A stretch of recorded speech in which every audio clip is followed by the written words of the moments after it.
telah tetapkan 3 orang tersangka, yaitu Saudara RE, Saudara RR, dan Saudara KM.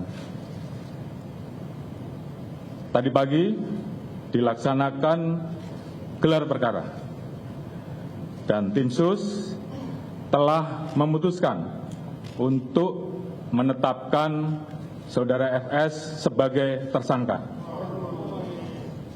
Saya ulangi, tim sus telah menetapkan Saudara FS sebagai tersangka.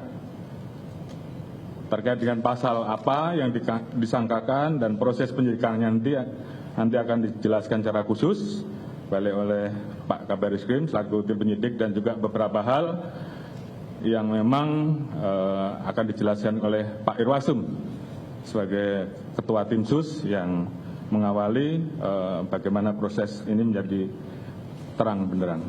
Kemudian motif atau pemicu terjadinya peristiwa penembakan tersebut saat ini tentunya sedang dilakukan pemeriksaan dan pendalaman terhadap saksi-saksi termasuk terhadap Ibu BC.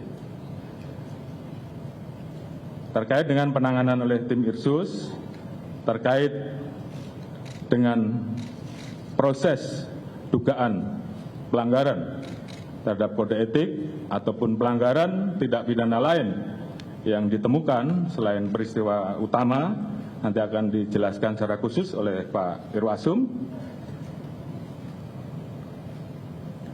Dan juga tentunya ada beberapa proses yang akan terus kami lakukan untuk melakukan audit.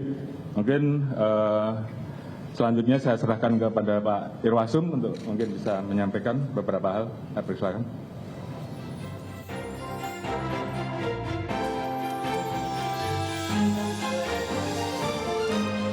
Mirsa, Kapolri Jenderal Polisi Listio Sigit Prabowo baru saja mengumumkan tersangka baru kasus pembunuhan berencana Brigadir Yosua Huta Barat.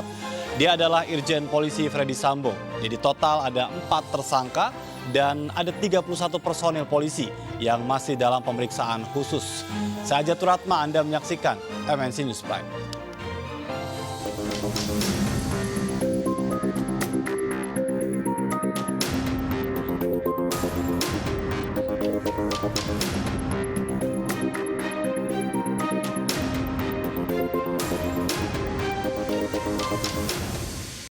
Kasus kematian Brigadir Yosua Huta Barat mulai menemukan titik terang satu persatu dijadikan tersangka dan sudah ada tersangka baru malam hari ini, Irjen Pol Freddy Sambo. Apakah ini sudah menjawab teka-teki terkait dengan kematian atau memang ada hal lain yang masih harus dijawab oleh polisi atas kasus ini? Sudah terhubung melalui sambungan Zoom, ada Komjen Pol Purnawirawan Ito Sumardi, mantan Kabareskrim Polri. Selamat malam, Pak Ito. Selamat malam, Mas Anjar. Baik, Pak Ito. Assalamualaikum. Sudah ada tersangka baru dan dia adalah Irjen Freddy Sambo. Apa komentar Anda? Baik, yang pertama, tentunya kita semua ya merasa gembira ya, karena paling tidak untuk kotak Pandora yang selama ini tertutup sudah mulai terbuka ya, khususnya dengan keterbukaan Saudara Baradae ya. Penetapan tersangka baru ini kan menunjukkan perkembangan proses penyidikan yang sudah on the right track ya, yang pada akhirnya ibarat piramida penyidikan yang mengerucut pada akhirnya kepada tersangka utama atau intelektual dadernya sesuai dengan pasal pidana yang disangkakan 5 ada 56. Penetapan tersangka baru tentunya didasarkan kepada hasil kerja tim tidak memenuhi pasal-pasal pidana ya, pasal unsur-unsur pidana yang disangkakan kepada mereka. Saya kira mungkin ini satu progres yang sangat bagus dan kita sangat apresiasi ya, khususnya di sini ada pengacara dari Baradae ya, yang saat ini sudah bisa ibaratnya memberikan motivasi kepada Baradae itu membuka kasus apa yang sebenarnya, meskipun yang bersangkutan saya dengar diiming dengan segala macam janji-janji, tapi dia tetap ingin menegakkan keadilan. Ini mungkin saya berikan apresiasi khususnya kepada Mas Jumara nih ya. Baik. Nah, demikian ya, Mas Ajat. Iya. Ini yang dinanti oleh publik, tapi kita tahu bahwa logika publik dari awal memang mengarah pada satu nama, begitu kan? Baru malam ini ditemukan. Kita memang harus menghormati the process of law, tapi menurut Anda apa yang memang membuat polisi dalam hal ini penyidik begitu sulit dan harus malam ini menyatakan Irjen Pol Verdi Sambo sebagai tersangka? Nah, ini memang menarik ya, karena kasus ini adalah TKP-nya, kemudian orang-orang yang terlibat, dan juga para pelakunya itu adalah dari satu fungsi yang tugasnya adalah untuk pengamanan internal dan penegakan hukum internal. Yeah. Jadi mereka ini ibaratnya polisinya polisi. Ya. Dan di sana kita bisa melihat bahwa indikasi untuk menghalangi penyidikan, kemudian menghilangkan barang bukti, ini tentunya menyulitkan, akhirnya mengaburkan fakta yang sebenarnya. Kunci dari semua ini jujur saja adalah perubahan pengakuan dari Baradae.